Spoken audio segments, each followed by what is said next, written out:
Assalamualaikum warahmatullahi wabarakatuh. Salam guru penggerak.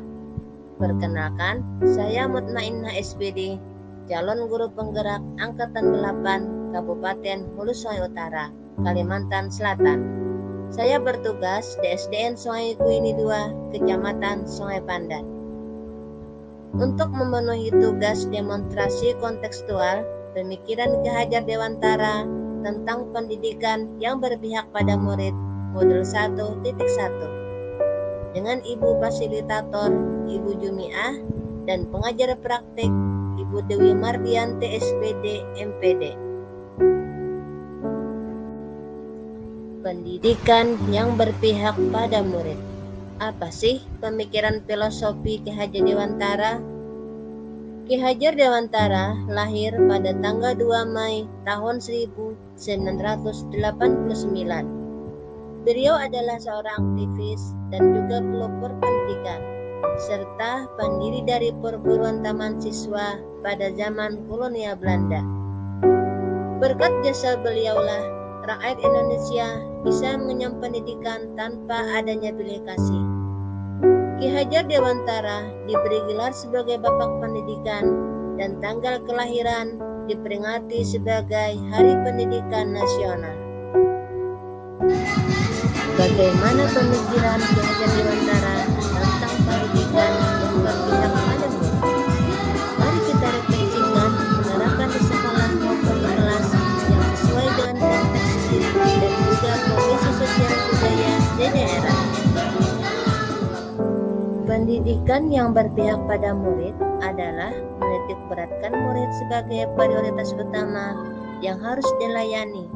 Setiap anak memiliki kemerdekaan yang masing-masing untuk belajar.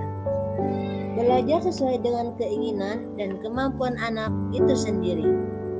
Proses belajar mengajar harus berpusat pada anak dengan kita memberikan kebebasan dan kemerdekaan untuk tumbuh dan berkembang anak.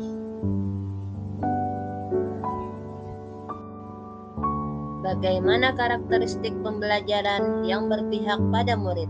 Yang pertama, memerdekakan manusia. Menurut Ki Hajar Dewantara, tujuan pendidikan adalah bertujuan agar mendapatkan keselamatan dan kebahagiaan, baik sebagai manusia maupun sebagai makhluk sosial. Anak adalah manusia merdeka, namun mereka yang memiliki tanggung jawab. Manusia merdeka adalah manusia yang hidup lahir dan batin, yang tidak bergantung atau bersandar kepada orang lain, tetapi bersandar atas kekuatannya sendiri. Dalam pembelajaran di kelas, hendaknya anak belajar tanpa adanya paksaan dan juga tekanan dari orang lain.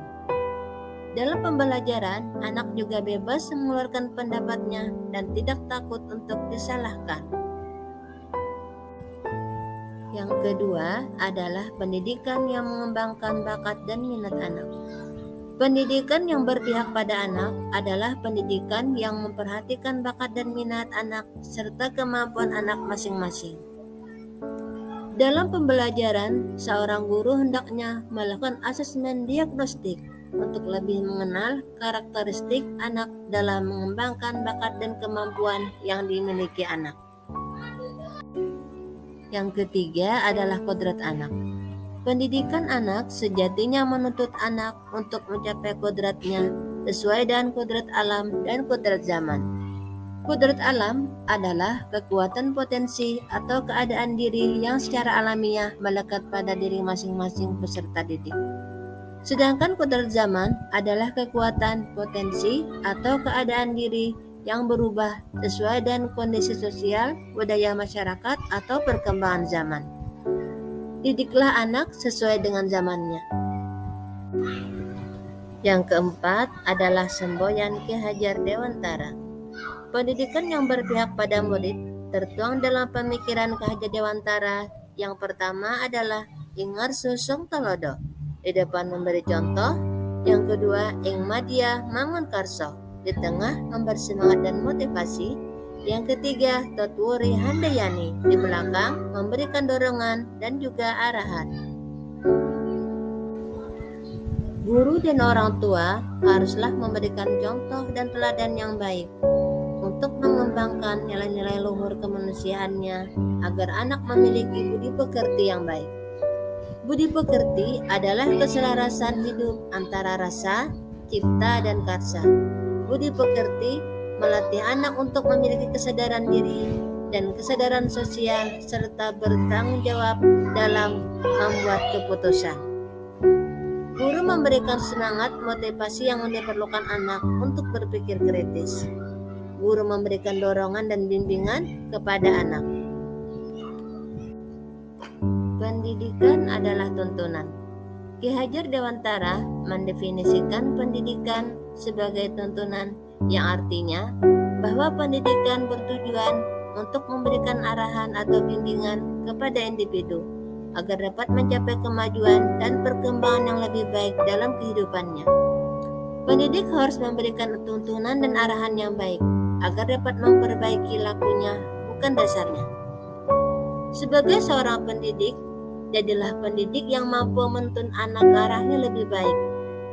Sesuai dengan kodratnya, buatlah anak merdeka belajar sesuai dengan minat dan bakat yang dimilikinya. Dalam mengerjakan sesuatu, pastilah ada tantangan yang kita hadapi. Adapun tantangan ini terjadi pada masa pandemi. Tantangan saya adalah ketika mengharuskan anak hanya boleh belajar di rumah. Pembelajaran secara daring mengharuskan saya untuk melakukan pembelajaran secara online. Saya tidak sepenuhnya menguasai teknologi. Saya berusaha untuk mempelajari teknologi dengan cara membuat video-video pembelajaran agar anak bisa tetap belajar di rumah. Adanya perbedaan tingkat kecerdasan dan karakteristik peserta didik juga merupakan sebuah tantangan. Saya harus mampu memahami mereka dengan cara menggunakan media, sumber belajar, dan strategi yang beragam, agar anak mampu memahami apa yang saya sampaikan. Sebagai calon guru penggerak, saya akan menerapkan pendidikan yang sesuai dengan pemikiran Ki Hajar Dewantara, yaitu pendidikan yang berpihak pada murid, mampu menuntun murid ke arah yang lebih baik, sesuai dengan kodratnya, sesuai dengan bakat dan minat yang dimiliki oleh peserta didik. Saya juga akan berbagi pengalaman, pengetahuan kepada rekan-rekan kerja yang ada di sekolah maupun yang ada di luar sekolah. Wassalamualaikum warahmatullahi wabarakatuh. Salam bahagia.